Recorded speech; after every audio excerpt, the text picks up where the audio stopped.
Hello and welcome to the noisiest intro of a TraxionGG podcast ever. Yes, we're at the Sim Racing Expo. This is the Fanatec stand, the post-Friday after party. But on this particular episode where we talk about racing games, sim racing and racing esports, we're going to discuss the future of the company, its year, supply chain issues, new products, old products, and its general success with the CEO, Thomas Jackermeier. So stay tuned for an insightful conversation from one of the world's biggest sim racing manufacturers. So, Thomas, pleasure to meet you again. How are you doing? All good. Sim Racing Expo, always exciting. Yeah, so Fanatec with a big stand at the Sim Racing Expo. Is that your Formula 1 car? Yes, it is. Actually, okay, that's quite a risk to have it on display, no?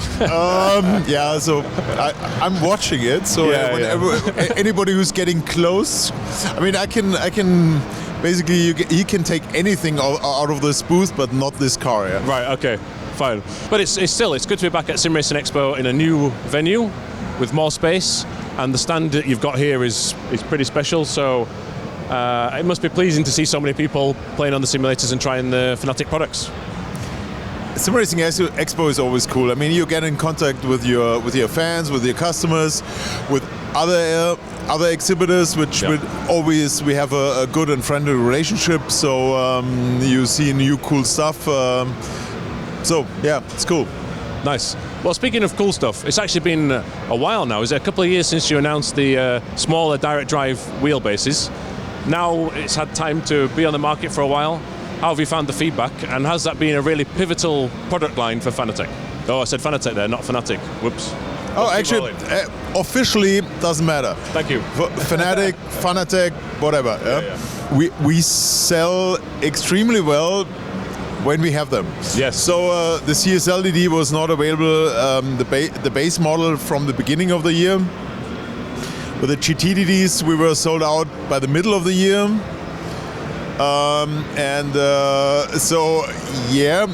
They are super well appreciated. We could sell like crazy if we have them. Yeah? Right. So has that just been? Let's just touch upon that briefly. Has that been quite frustrating if you've got all this demand and you can't get the products, right? Thank you for mentioning that. Yeah. You just made my day again. Okay. Yeah. So okay. But I never thought about it. Yeah, but saying that, yes, it's frustrating. Well, on the other side, we can't complain. I mean, this is the best year of our 25-year history. Wow. So we never made more turnover than we did this year, despite having no products. Right. So this tells quite something. And I'm also finally we are. I see the light at the end of the tunnel. Yeah. Okay. And so next year, boom. Hopefully. At least we can supply. Yeah.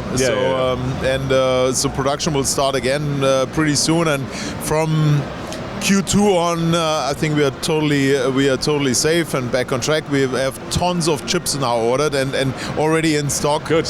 And so the chip crisis is finally getting there. Yeah. To end. Yeah. Okay. That's great news, and hopefully next year, like I say, supply is more plentiful. Do you think those, just going back to the new direct drive innovations you had, do you think you've helped push the whole industry forward? I hope we do, and we did in the past as well. I mean, this is why we introduced the load cell to pedals. We introduced universal hubs, tuning display, the whole idea of having an ecosystem. Affordable direct drives is just one of among many innovations we bring to the market, and we are trying to push the boundaries and raise the bar, even without competition. We don't need somebody else to push us. It's just that it's our own approach that we just want to try to get better and deliver as much as we can. Yeah, brilliant. And speaking of trying to get better and innovation, we spoke earlier in the year at Spa-Francorchamps where we were very kindly invited, thank you very much, but also we saw in person the Fanatec Esports GT Pro Series, which we talked about, which is quite innovative. It had its second season. Do you learn from the pro level or the real world drivers doing esports to then improve future products? You know, are you taking inspiration from esports in any way to design different steering wheels, for example? Of course, and not just because for sim racing. Now we have announced already 3 steering wheels which are used in actual cars. Right, of Sebastian Loeb won the Rally Monte Carlo this year, which is... I know. Marketing perfection, that. Couldn't have timed it better. Absolutely. And BMW, Bentley. So we making sim racing, not just sim racing wheels, but also real world wheels. And this means we get the feedback from the drivers who telling me, okay, when I have this and that. I mean, of course, you ask 10 drivers, you get 20 opinions. But it was a very helpful and valuable process for sure. Yeah, and speaking of relationships and partnerships, out on the stand there, and I've seen it earlier in the year, but you've got the Formula One cockpit. It's quite a big thing, and also the company has a relationship with Formula One and F1 esports and things like this. So how important is that relationship with the world's biggest motorsport for the company? I mean, our vision is to merge sim racing and motorsport, and kind of Formula One started that or really kicked it off as well with the Formula One esports, where they said, okay, each team has 2 drivers in the real car, 2 drivers in the simulator. I think that was quite innovative and cool. So we are very happy to have a good relationship with them, and we're a little bit late with the cockpit, but we want to do it properly. We want it had to be ultimately stiff and nice looking and adjustable and all that, and really have the 100% feeling like in a Formula One car, like the exact position. I see. And I know how that feels or should feel. So well, going back to the start of the conversation. There's no one better in the sim racing industry to know what it feels like to drive a Formula One car, so that's pretty cool. And then, speaking of you said there you wanted to do things right, so better to wait and get it right. So is that what's happening with the Bentley wheel, for example? The Bentley wheel is. I see it here again, and it looks amazing as ever. And you should drive it as well. Is it on the stand? Yeah, we'll check it out. And you can see my favorite is still this level display, and we now got it right. But it took quite a lot of development effort, because in order to make that stable and not flickering or whatever, it was quite tricky. You need quite some processing power, and also there was a lot of new things. Like, I mean, the structure is made of magnesium, right? Which is well, I mean, there's no purpose on sim racing, I know, but it's they used it in the real car, and I think it's kind of cool to have exactly the same on your rig. Yeah, it's very unique, especially to use magnesium in sim racing. So we'll see how that works out. Hopefully, we'll try it, and that'll be very exciting. Outside of the products and the supply chain, I saw on LinkedIn recently a picture of you stood next to some rubble. So big plans, from a business point of view, not consumer facing, to have a new HQ, right? How's that going? That is, I'm super excited about that. This is going to be really a super cool HQ.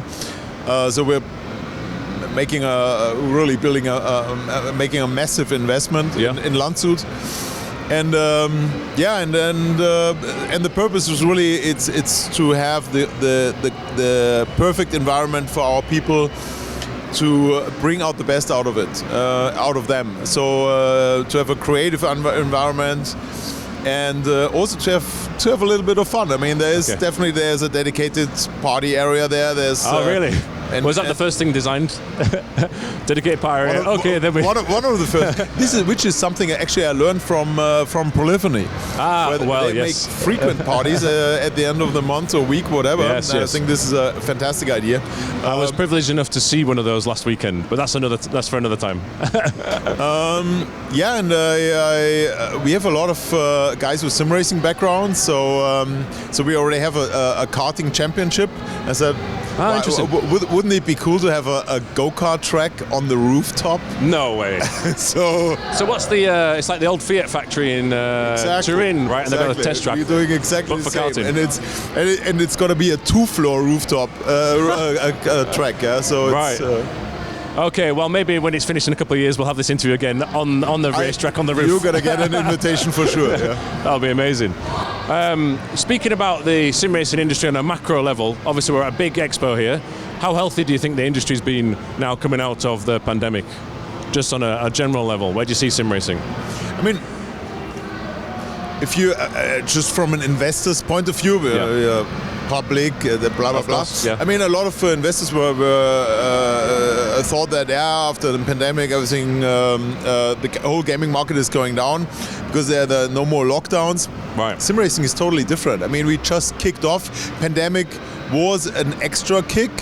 But we already had growth rates of 40% before that, so it just accelerated it, and now it's more healthy than ever. Like I said, we already the year is not even over, and we already made the record of all time without having any products in stock.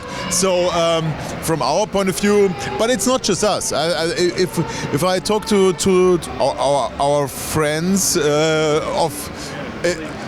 colleagues, whatever, in the sim racing market, because the space is big enough for all of us, and all of them are growing. So exactly. And this is a super comfortable position because we don't have to grab each other's market share and start a fight or something. There's space for everybody, and then there's so this is a very nice industry to be in at the moment. Yeah. And it's evolving quickly. Obviously, I suppose final thoughts. It's 25 years of your company. This year, you've got the nice museum over there on the stand again. But for the 26th year, what's next? Well, I mean, first of all, we're going to have products to sell. Yes. That's the first thing I want to check. Yeah. And it also would be nice, also R&D. We slowed down our R&D because we had to develop replacement electronics for the existing products. Right, so the time was spent on the existing product, right? Which was a pain in the, Yeah. And because we spent all our R&D department, and it was not just us. I mean, I heard that same story from everybody. And so next year we can finally bring out new products and cool products again. Interesting. All right. So just that's it. Okay, no worries. Well, I've got to ask. It's my job. But okay, well, Thomas, thank you very much for your time. Enjoy the rest of the expo, but also looking forward to seeing what's coming next year. Thank you too, and same for you. Have fun. Brilliant. Will do. Thank you. Well, thank you for joining us there, Thomas, during a very busy event. That was much appreciated, and also thanks to the Fanatec team for organising it. The company's got a very bright future ahead of it, I think, even though it's already been very successful. Now, if you're watching this on YouTube, we do release a podcast every week in seasons on Spotify and Apple Podcasts. If you want even more insight and interviews such as this, please do search Traxion on your favourite podcast app. But for now, keep it pinned.